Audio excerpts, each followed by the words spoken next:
Et bonjour à tous pour ce RPGED All Stars.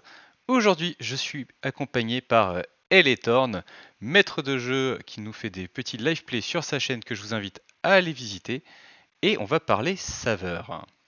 Et bonjour à toutes et à tous.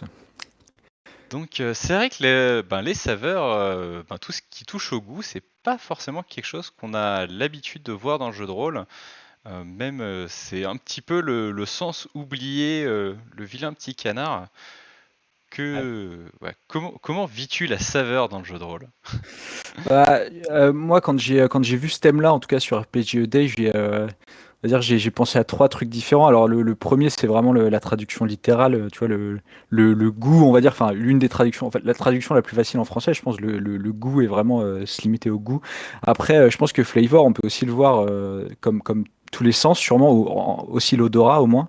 Et après, tu as aussi cette notion de flavor ou de saveur dans le sens quelle est la saveur que tu veux donner à ta partie de jeu de rôle, mais c'est une saveur plus, tu vois, métaphorique. Bien Et donc, sûr. je pense qu'il y a différents moyens d'attaquer ce sujet. Euh, mais c'est sûr que en termes de, si on prend la définition au pied de la lettre, je trouve que c'est assez difficile comme sujet à maîtriser en partie. Bah, ça passe par les descriptions, je pense, en grande partie. Ouais, C'est vas-y, vrai vas-y, que, vas-y. autant on a quand même beaucoup de scènes qui vont se passer dans des tavernes, on va avoir des banquets, des choses comme ça reste des trucs courants dans les parties. Et ça peut être quelque chose qu'on oublie de faire, parce que tous les aventuriers ont un moment ou un autre commandé une bière, mais est-ce qu'elle était bonne? Ouais, c'est la grande question. Souvent, on s'arrête plus dessus si elle est mauvaise ou qu'elle rend malade, mais si elle est bonne, on n'en parle pas trop. Ça arrive moins souvent. Euh, ouais. Déjà, je pense qu'un truc qui peut être important à retenir, c'est que quand tu décris des trucs, enfin, de mon point de vue, quand on fait des descriptions, il faut toujours utiliser au moins deux sens. Et l'odorat et le goût, c'est des sens qu'on a tendance à oublier. En tout cas, moi, j'ai du mal euh, Et à c'est les sûr que ajouter à mes c'est tellement descriptions. plus simple de penser à ce que tu entends, ce que tu vois, éventuellement ce que tu ressens quand tu touches des trucs un peu poisseux, visqueux. Euh, Ouais. mais, Ouais, euh, ouais. mais alors c'est vrai que des fois, enfin moi je m'en utilise tout ce qui va être le goût sur. Des fois il y a un petit goût métallique dans l'air, pour mettre un sentiment de soit d'étrangeté, soit de danger. Mais Mm. c'est vrai qu'en dehors de ça, Ouais, en dehors de voilà, ça, c'est. même pour du repas, c'est quelque chose que, auquel je pense pas spécialement, à part pour dire ouais, c'était bon, c'était. Ouais, non, c'est pas facile, c'est sûr. Et je pense que ça dépend beaucoup de ce que tu veux faire passer. T'en as pas forcément besoin selon le type de jeu de rôle que tu fais, mais t'as certains. Enfin, tu vois, je veux dire, si tu fais du basique fantasy, dungeon crawling ou etc. Enfin, c'est pas grave si tu t'arrêtes pas trop sur le goût de la bière. Enfin, ça peut rajouter un truc, mais c'est pas non plus trop important. Mais par contre, tu as des genres, notamment je pense l'horreur. Alors, c'est pas un genre que j'ai beaucoup pratiqué, mais c'est un genre qui m'intéresse et que j'aimerais bien essayer en tant que MJ. Euh, je pense que l'horreur, c'est important d'utiliser tu vois, avec finesse le goût et l'odorat principalement. Je pense que ça peut apporter pas mal de choses. Euh, si tu arrives à faire tes bonnes descriptions, quoi, des bonnes descriptions, Non, clairement, de toute façon, utile ça. si on veut donner du ressenti aux joueurs, il y a besoin vraiment d'avoir cette notion de jouer avec l'essence et de montrer tout chez eux est en alerte. Donc, clairement, pour l'horreur est vraiment le genre où on peut faire ça. Et j'ai envie de dire que c'est un genre de jeu qui a une saveur particulière. Ouais. Donc, c'est vrai qu'on peut également donner une saveur à nos parties pour reprendre la définition un petit peu plus générale du terme. Donc, toi, comment tu donnes de la saveur à tes parties? Quel est un petit peu ton épice bien à toi pour. Euh, Je pense que j'ai pas inventé l'eau chaude là-dessus, hein. J'utilise des techniques et des tips qu'on voit dans pas mal d'actual play ou qui sont proposés dans pas mal de vidéos ces derniers temps. Euh, j'aime bien jouer en partie pas vraiment en émergence, mais disons que j'aime bien quand des PJ me posent des questions, j'aime bien les relancer sur ces questions-là. Tu vois, leur demander ce que eux ils pensent de la question.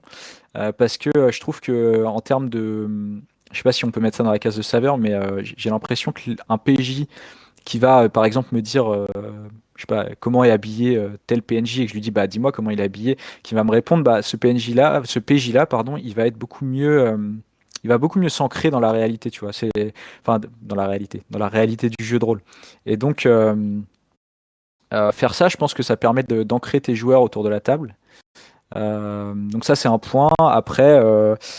Après, c'est des choses que j'ai du mal à faire, mais je pense que choisir les bonnes musiques, choisir le ton approprié quand tu narres quelque chose, c'est aussi ce qui va apporter de la saveur à ta partie, ce qui va la différencier d'autres choses.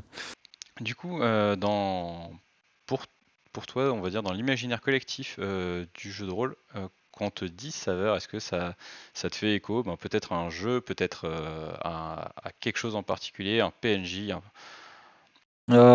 J'ai deux trucs qui me viennent à l'esprit directement, sans réfléchir là, enfin juste en 3 secondes. Vraiment le premier truc qui me vient à l'esprit quand tu me dis saveur, à quoi ça te fait penser? C'est dans l'actual play d'Aria de Game of Thrones avec Fibre Tigre. euh, quand il a des descriptions de banquets. Parce qu'en fait, je pense il a pris, tu vois, des descriptions dans des romans ou vraiment des mets qui étaient mangés, qui étaient présentés dans des banquets au Moyen Âge, etc. Et donc tout de suite, ça fait très vrai et ça fait très, ouais, il y a plein de saveurs, tu vois. Donc c'est la première chose. Et sinon, deuxième chose, mais c'est plus métaphorique, je pense tout de suite au jeu de rôle Les Ombres d'Esteren, où je trouve que c'est vraiment un jeu qui a une saveur, même si on parle plus du tout de nourriture, mais où tu vois, quand tu rentres dedans et quand tu commences à voir voir les illustrations, lire les textes, etc., bah, tu te sens plongé dans l'univers et ouais, ça apporte une saveur à ce jeu, je trouve. Voilà. Et du coup, est-ce que peut-être tu as des petites astuces pour mettre de la saveur du coup dans tes parties? Si j'avais un truc à conseiller, même si c'est peut-être un peu bateau, ce serait quand le MJ va présenter, veut mettre en avant quelque chose d'inhabituel pour lui, que ce soit des odeurs, des goûts, etc., présenter un PNJ d'une façon un peu particulière ou une scène, un lieu. Ce que je conseille, c'est de faire des post-it ou une feuille avec un max d'adjectifs qui couvre ce sujet-là en fait. Moi, ça m'est arrivé de faire ça sur deux, trois thèmes quand je veux beaucoup creuser par exemple l'horreur de la nécromancie. Bah, tu vois, je vais lister 30 adjectifs dans lesquels je vais pouvoir piocher pendant la partie. Et en vrai, c'est vraiment ça va aider les joueurs à rentrer dedans si tu n'utilises pas tout le temps les mêmes mots, si tu utilises des mots connus mais qui sont pas forcément tout le temps voilà, les premiers auxquels on pense. Voilà, ça peut aider, je pense. Donc j'aurais tendance à dire, ouais, préparez vos descriptions en amont avec des post-it à thème, par exemple. Ben, c'est un excellent conseil. C'est vrai que moi j'utilise beaucoup des listes de noms au cas où pour ce genre de choses. Ouais, Et ouais. c'est vrai que Pour c'est les un peu PNJ, ouais. ouais, Ouais, c'est un peu le même principe, mais je trouve que c'est un excellent conseil. Donc super. je ne peux que le recommander chaudement. Eh bien, sur ces bons mots, on va s'arrêter là. Merci à toi d'avoir partagé ce moment avec moi. Et pour tous ceux qui regardent cette vidéo, je vous dis à demain. Eh ben, merci. Salut, salut.